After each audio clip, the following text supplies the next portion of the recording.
Welcome to the Heartification podcast, where I interview people on how art has affected their lives and what it means to them. Art has a very special place in my life. It not only makes me feel happy, but it allows me to make others feel special.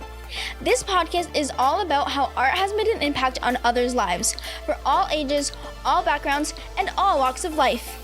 You can find more about this podcast guest in my show notes. Without further ado, let's welcome my next guest. He is a speaker, author, and he helps people strengthen their intuition. And he's also my dad. Please welcome my next guest, Sunil Godse.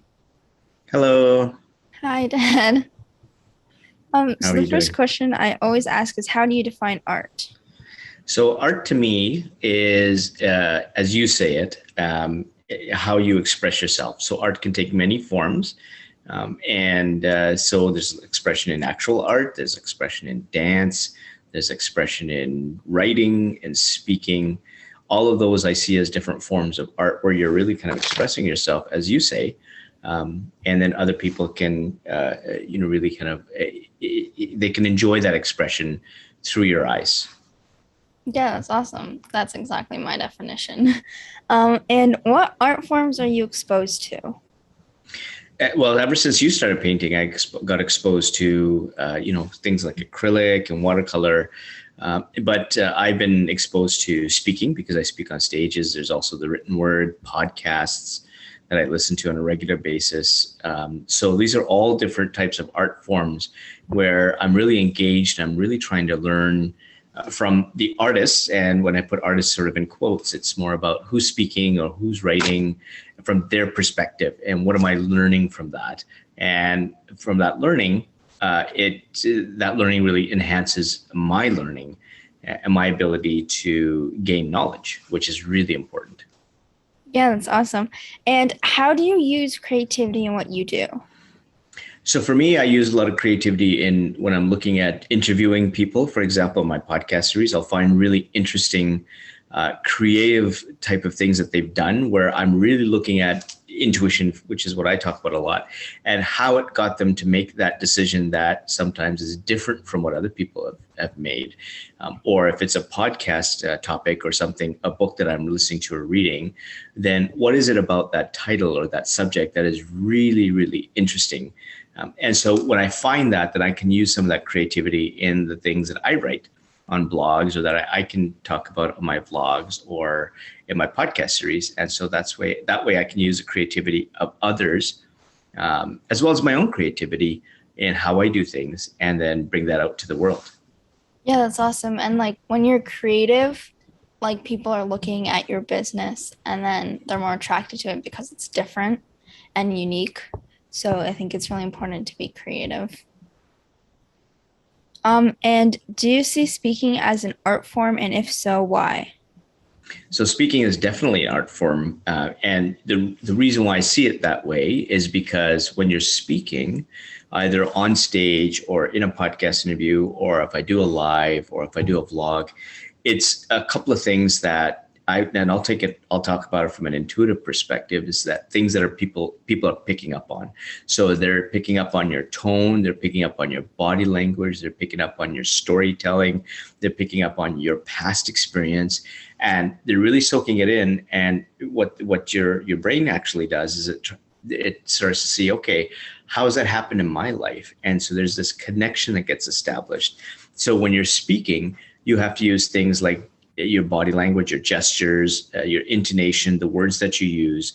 And when that comes all together, that becomes an art form. And then you disseminate that to people who are listening to you or watching you. And you really hope that it strikes a chord with them so that it enhances their lives in whatever way or whatever topic you're speaking about. Yeah, I totally agree. And like also the thing about speaking is if you're expressing yourself when speaking to like an audience, people will connect with what you're saying more or like resonate with you more than if you just like go up on stage and speak like a robot, for example. Absolutely. And sometimes it brings questions, like more questions. So sometimes when I speak on podcasts and I talk about intuition, when you talk about the creative aspect of it, people think about intuition like, okay, it's a gut feeling, or I get this voice in my head, or voice. And people think that's all that intuition is, but it's much deeper than that. Like there's 4 types, there's signals that I've done research on, and I've interviewed over 1,300 people now to get their perspective. So when you get those, and I start speaking on podcasts, speaking to one, he's a psychologist. He says, okay, I have 5 questions on my paper. Then half an hour later, he says, okay, now I've got about 20 questions. And then another half an hour later, he says, okay, now I have about 200 questions, because there's just so many aspects of intuition that's touched him, his clients. And we're actually looking at doing podcast number 2, because, we only got to, 5 or 6 of his questions out of 200 that he's got. So that's the other thing is I like to have people ask questions after I speak, so that they can relate the things, how intuition has impacted their lives, and to make the right decisions, and to surround yourself with the right people so that you can succeed in whatever situation that you're in. Yeah, definitely. That's amazing. And how do art and creativity play a role in intuition? Oh, huge. So when you are looking at intuition and using intuition, a lot of the things that so this is the first thing you have to understand, is that everybody's born with intuition. And as you age, you've got all these experiences when you're young, 5,000 to 6,000 experiences per day, believe it or not. And when you're older, 28 to 35,000 experiences every single day. So all these experiences are going into what I call the subconscious area of your brain. So if you look at your brain like an iceberg, 90% below the water is basically where your intuition sits. And the 10% is above water, which is your what we call the frontal lobe, or the rational part, the left side and the right side of your brain. So that's a bit of science there. But what happens is, when you have all these experiences, when you're about to make a decision, what intuition helps you do is helps you make the right decision in that situation every single time. And it sends you these things called intuitive signals. So where the creative aspect comes in is that sometimes, let's say you've been listening to a bunch of people that has you go one way, or they have the opinions that people that say do this, or society dictates that you should be this because, for example, I'm a South Asian male. So a lot of South Asian males go into doctor, lawyer, engineer. But I wanted to be an entrepreneur, and I did the engineering route, even though my intuition was telling me otherwise. So when intuition is telling you to do something very different, that's the creative side. And many people will kind of look at you strange, or say, I'm not sure what you're doing is right. And people won't understand what you're doing. But those are the decisions that are right for you. And those are very creative solutions, but they're meant to be the right one for that situation, so that you can actually travel the path that you're meant to be on, based on what your intuition is telling you. And again, this is your own path. This is not somebody else's path. This is yours. And this is where the art and creativity play a huge role when it comes to listening to your intuition. Yeah, that's very interesting. And are there any creative or artistic things you do to help people tap into their intuitive side? Yeah, a lot of it is going to be doing things like, for example, looking at the past decisions. So when we have these things called intuitive signals, they have to look at the past signals and take a look at both the good decisions and the bad decisions. And this is, they have to take a look at, okay, if they made a creative decision, what did they do in that decision? How did that decision come about? And what were the decisions that led to that? And so this is where people need to tap into that. And once they understand what their signals are, both positive and negative, then they're able to tap into their intuition, because these signals they're now familiar with are going to help them make whatever decision that is the right one. And if let's say they make a bad decision, then what happened is, in that case, they haven't done enough homework to figure out what their intuitive signals are. So, and bad things are good. Failures are good. Bad situations are good, because it helps inform your intuition that, okay, here was a signal I missed. I'm going to put it now in my inventory, so that the next time that negative signal comes up, you're not going to go with that decision. And so these are sort of the creative, artistic things that you have to look at in the past, so that you can tap into your intuition every single time. Yeah, definitely. That's awesome. And do you think that people can strengthen their intuition by expressing themselves? Absolutely, 100%. And by expressing themselves, the way I put it into context is that walk the path that you're meant to walk on. And so when you are trusting your intuition, your signals are going to tell you one thing. So positive signals are going to tell you, this is a step that's going to move you in your life forward, and it's going to open the doors of opportunity for you.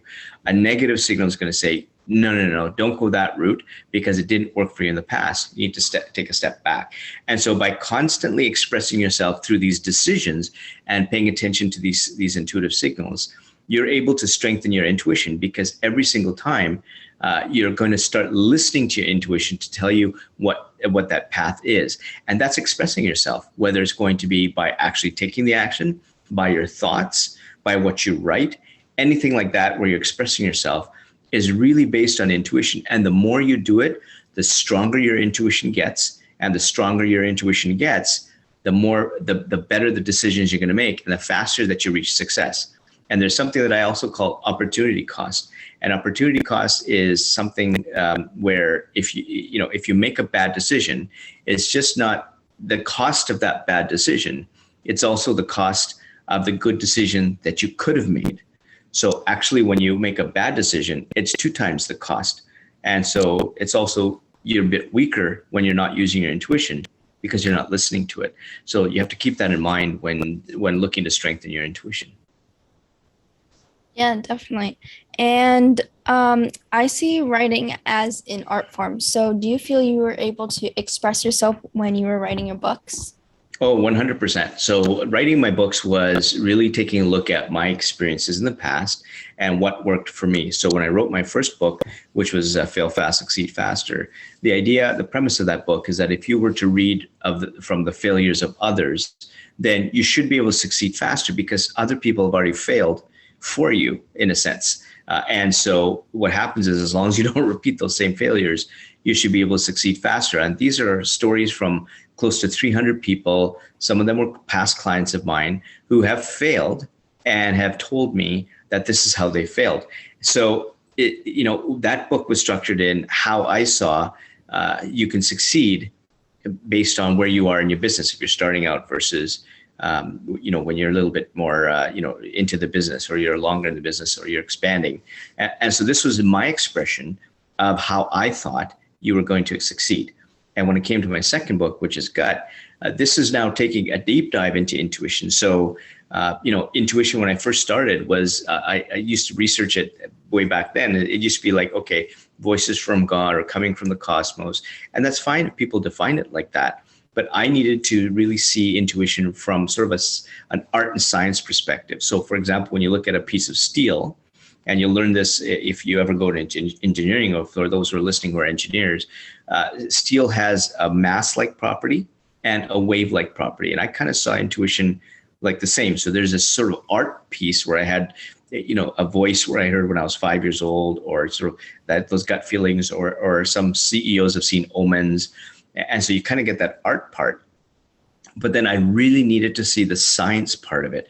And so I talked to a neurologist who told me that it existed. I looked at the research where there were 53,000 articles since 1990 on intuition and relationships. So there's this huge, deep science that people just never dug into that I brought into the forefront with intuition. And that's where I discovered that you're born with intuition. This is where I discovered that intuition is at the base of your brain, called the amygdala. It's either fight or flight. So you're either going to be eaten by a saber-toothed tiger, and therefore you're going to get a negative signal, or you're going to live, and that's a positive signal. So life is really that simple. And it's also where I discovered that intuition happens on average 7 to 10 seconds before you actually make a decision or take an action. And when it comes to trust, and this is something that I talk about a lot with the people that you surround yourself with, and in business, those people that you have in your business, trust is developed intuitively in 33 milliseconds. It's less than half a second where you can actually take a look at someone or listen to someone or read what they're doing. And in less than half a second, you know if they trust them or not, based on scientific research. So this power of intuition was incredible. And that's what had me write my second book, Gut, to bring this to other people, to say, okay, there is a science to this, and it's really, really powerful. And here's some case studies, because every single story I have in there, every single aspect or concept or type of intuition, there's 4 types, every single piece of me talking about intuition has a story of someone who demonstrates that particular aspect of intuition. So it's just not, just the science and just me talking and writing. It's all this other, this huge number of people that are also sharing their stories with me. And that case, if you look at, it's a long answer to your question, but in both cases, this is me expressing to others that this is the power of intuition that's going to help you succeed. This is the power of intuition that's going to help you surround yourself with the right people that are going to make you succeed. And this is the power of intuition that's going to help you bring on the right employees. These are going to be the customers that are going to flock to you because they trust you, and the marketplace is going to love what you're doing. And so that's how you really kind of eliminate the competition, because you have that trust based on this thing called intuition. And that's what I wanted to bring to the world. That's how I express myself through my books. Yeah, that's awesome. And I think like in business and stuff, when you like listen to your intuition and you be yourself and you don't like paint someone else so people can see like this super great, businessman or whatever, instead of you just being yourself, then you have more connections with them and people relate to you more because you're an actual human being instead of just painting some image of yourself. Yeah, and that's a big problem with social media, because social media, there's something called stop the scroll. And I actually interviewed someone named Brendan Kane, who wrote a book called 1 Million Followers in 30 Days. So he started from scratch and he grew 1 million followers in 30 days because what he did was deliver valuable content. He's worked with Taylor Swift and some huge brands and some movie studios and all that. And so the problem with social media is that you have great things that stop the scroll and looks pretty, and you have a nice thing, or somebody's posing with a car, or whatever the case is. But somewhere down the line, when you start to find out about that person, something doesn't click. Like there's the picture is not jiving with what you sense that person's about. And when you have that disconnection, that's when your intuition is going to say, again, in 33 milliseconds, it's going to say something's wrong here. And more people are finding this out, that you can't just put up something that's pretty or have a really good saying up there or make it look like you're very successful. People are looking for that authenticity, and that's when they're going to buy from you. That's when they're going to work for you. And that's when they're going to really want to be your friend, because you are authentic. And more businesses are finding out that this is what's happening, because more people are moving away from these companies because of this. They don't think the leaders are authentic. They're not saying what they're actually, their words don't match the actions. And what happens when that happens, guess what? Good talent leaves, right? So if you're in a job and you have a really good talent or a good skill set, and you see, well, my manager or boss is not being very authentic, or I don't really trust that person, you're going to start looking for another job. And then that company has lost your skill set. And so what that company will eventually do is they're going to get a bunch of people that don't really care about the company. They're there just to get a paycheck. And I think that's a crappy way to run a business, because you won't succeed. And the one company in your niche that's doing it the right way is going to polish you right off. And they're going to just keep going because they're doing things the right way based on intuition, where they have those trusted relationships, and you're finished. It's just a matter of time. Yeah, I totally agree. And art can be therapeutic and can help people through difficult situations. So has art ever helped you through a difficult situation? Yeah, there've been a number of times where my life is sort of there's ups and downs, and so I've had several downs where there were real downs, and so this is where artistic things through actual art, through books, through listening to other people, through reading certain things. So there were forms of art that I looked at that helped me get through those. And when I got through those, they inspired me to get back up on my feet again, and then succeed. And so the more that I was able to leverage those forms of art, the better that I was able to succeed. And so now, the downs are not going to be as down anymore, because I know what I've done in the past to keep me afloat, to make sure that those downs are not going to be as deep, and because I've surrounded myself with art and some success, and again, just trusting my intuition to know that these are the steps that I want to take, because when I listen to my intuition, then I know that these are the right steps to take, And so I'm not going to have as many difficult situations moving ahead. Yeah, that's awesome. And are you attracted to any particular artist? So there were two artists that I was really attracted to. One was Monet, and Monet would probably be better situated for your second question on the art form. So let me combine both of those things when you have some particular artist and art forms. I know those are two questions hand in hand. So let me first talk about the artist, and the artist is Carlos Delgado. And the reason why I was so fascinated by him was initially I got drawn into he paints faces and pictures of bodies, and there was an amazing expression that came through his paintings whenever I saw them. And so I used to get drawn into those pieces of art when I used to see them online. And then we all went to a gallery as a family, and his couple of his pieces were up there, and like, these are $8,000 to $10,000 paintings. And I'm just staring at these faces with so much emotion. It's almost as if this picture has a story. This person has a story, and I'm drawn into thinking, what is that person going through? And it wasn't until I listened to your podcast with him where I actually got a glimpse into how he started doing that.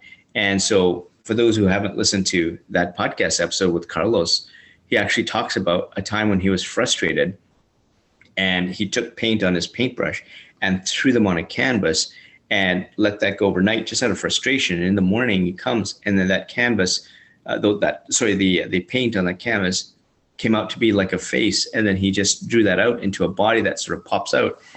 And he said, wow, maybe this is excellent. Do I have a buyer? And pretty soon there was a buyer in the UK, and he kept doing more of these. And that's what he became famous for, out of frustration, out of, sort of, he's at wit's end. Nobody's buying my art. What am I to do? And then there's this, what I call an intuitive moment, where things just springboard from there. And that's what I really loved about his story. And now he's just very, very famous for that. So that's when it comes to a particular artist I'm really drawn to. And I love the stories of the artist, the background. Why did they do that? How did they get into that particular art form? What was it about their life that had them do that? And I find that people go into certain businesses or do some certain art, or what have you, there's something about their story that gets them to that. And I'm really interested into that story to figure out, how did they come there? And why did you paint this art? And very much like when you reflect, when you're painting, there's something you saw on a drive, or, you did a couple of paintings for, one of my colleagues who had lost his father, and we had another family who lost their son. And, coming from that story, you did a watercolor, which was really powerful, of that person on a beach, and when that, my colleague Adil Amarsi is his name, he got that painting. He was telling me he was crying because he saw that picture with his father from the back, and he said it just hit him. And then with the other one, with the son who had passed away, you put the son sort of in the reeds, sort of behind there, showing that his presence was still there, even though they had lost their only son. So there's that emotional attachment to that art that I really love. And again, it's coming back to, obviously I know you're the artist because you're my daughter, and I get that story. But again, that story, how did you come to think of that? Why did you paint that? Why this bridge? How come that color? And so these are things that I'm very fascinated with. And so I know your next question is about the art form. And so when I looked at things like Monet's or things there are other pieces of art where you kind of walk around and the art kind of changes. For me, I'm looking at, like, the one thing I got with the Monet is, like, if you look at when you look far back, you've got a very, very nice picture. But when you go closer and closer, they're just sort of little strokes of paint that come together, right? And so for me, that was really wild. Like, how can you come so close and you see these little blips of paint and color that somebody has taken so much time and effort to put together? Yet when you walk, farther away, it becomes an amazing picture. And there's another artist, MC Escher, and his art form was playing with angles. And so if you look at what MC Escher does, he's actually one of the first artists I actually started to follow. It looks like you've got a hand that's drawing another hand. You've got you've got a waterfall that always seems to keep going down, even though you're going around this sort of building of waterfall. You've got these soldiers that are always walking up, and on the other side, soldiers walking down, but they're constantly walking up or they're constantly walking down. And MC Escher's played with those angles enough that I guess, wow, like this sort of defies the natural laws of what we think. And another one is Salvador Dali. So you go to look at Salvador Dali and you look at it, he starts with one type of painting and he goes into another type of thing. So you have like a jungle scene going into, let's say a seascape, and an elephant turning into a whale or something like that. I'm not sure though those are characters that he used, but just the concept of that is really art. Those are the types of art forms that I really love. I somehow am drawn to those. Yeah, definitely. That's awesome. And my heartification project is all about giving back to the community. So how do you give back to the community?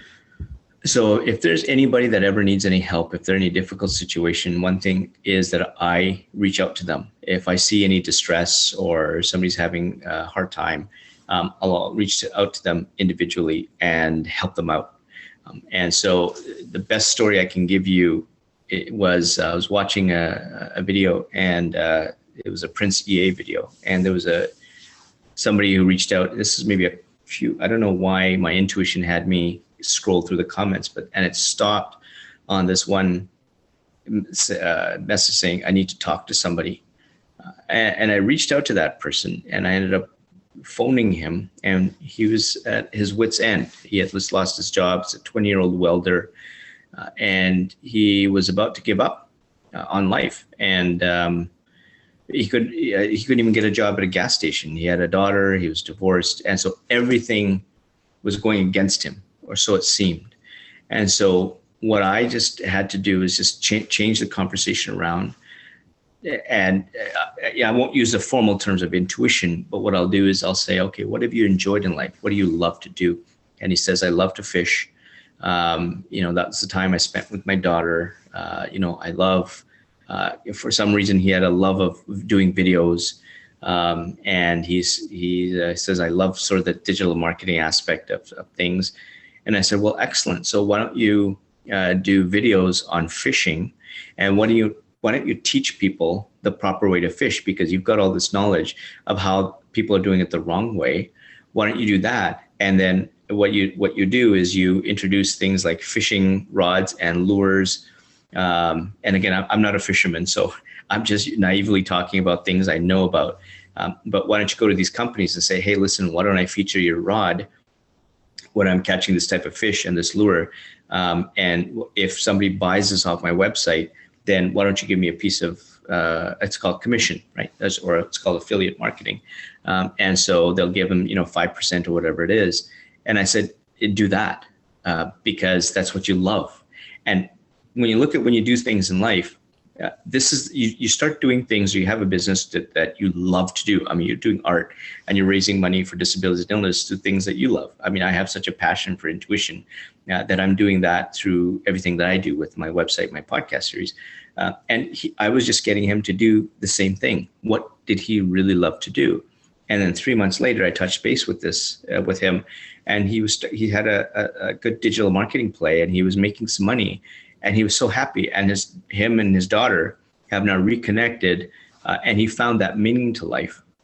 And so it's a great story that started with just one sentence: I need to talk to someone. So giving back to the community means reaching out, helping other people in need. Obviously, you're an extension of me as well. So helping those with disabilities and illnesses is something that was near and dear to my heart as well. You seem to just capitalize on that area. But I know when we went to those pop-up event, I mean, the number of lives that you touched was phenomenal. And I'm a part of that, right, as your father. So helping you reach other people is also me giving back to the community. But these are the things that I do, just so that people can just find that spark where they can just really enjoy life and find success in their own way and find their own path. Yeah, exactly. And I think like life is always more enjoyable if you're doing what you love. Like, and if you're in a job that you don't like doing and you hate going to work every day, then just find something that you love and do that. You're absolutely right. And like I said, there's no bad paths, there's no failures. So some people are going to blame themselves if they get into that job. Why did I get into this career? Who cares what happened in the past? You made the decision that this is not the job that you love, or this is not the career that you love, or this is not the business you want to be in, whatever the case is. So, and this is where we talk about living in the present moment. A lot of people talk about this. This is where your intuition is a big, big helper, because when you are living in the present moment and making those decisions today, these are where the signals are helping you. So if you don't like that job, find another one. If you don't like that career, find another one, and find a mentor that's going to help you, guide you to that, and trust your intuition to guide you there. Now, it doesn't mean you have to quit tomorrow. It doesn't mean you're going to quit, next month, or it doesn't mean that, just because you have a bad job, the whole career is something you don't enjoy. That's where you have to have a deeper discussion as to why you don't like that job, as an example that you brought up. And so you have to weigh the benefits versus the risks and make smart moves based on your intuitive signals to say, okay, I don't like this job. This is what I'm going to do to figure out where I need to go, because people still have bills to pay. So you have to be very, very careful not to say, okay, we'll just quit and go somewhere else. You got to also be practical in these things. But you're absolutely right. If this is an area that you don't like going in, just because somebody said something or society dictates what you need to do, that is the wrong way to go about it. And like I said, I've interviewed over 1,300 people so far. 100% of the time, they've done things for other people, or they've done things that have gone against their intuition, and they've paid the price for it. And so what I come in is when I hear inspirational stories of how they've turned that around, that's when I love to talk about them, because I want to talk to them about that turnaround and how intuition helped them with that turnaround. And that's what I'm here for. And so when I can have that kind of education, give that education to others, I'm hoping to get them to steer that ship into that area of life where they're super happy, they're just joyful, and they love what they're doing every single day. And there's no better way to live life than that. And it has nothing to do with money, fame, ego, zero. It has all it has to do is you being happy in the moment and waking up saying, this is an amazing day, going to bed saying, I had an amazing day, and repeating that day in and day out. And like I said, what a way to live. Yeah, I totally agree. And how would you like people to get in touch with you? So I'm on all the social channels. So Instagram, LinkedIn, I'm on TikTok. I don't do any dancing, although I think you've tried to get me to do that. But I think if I start dancing, the intuition of others are going to say, something's wrong with that guy. There's also my websites. There's intuitionology.com and there's sunilgodse.com. You can go to either of those websites. There's my podcast series. They're all on Apple, Spotify, Deezer, Google Podcasts. So lots of ways to get in touch with me. And if anybody ever has a question, send me a voicemail, send me a DM, whatever, or send me an email. Happy to answer. Awesome. Yeah. Well, thank you so much for being on my podcast. Thank you very much. This was fun. Thank you for listening to this podcast. Remember, if you want to find out more about this guest, please go to my show notes where I have all the links needed. If you enjoyed this podcast, please subscribe to my podcast series and help me by sharing it, leaving a rating, and a comment. I hope you join me on my next podcast. Bye for now.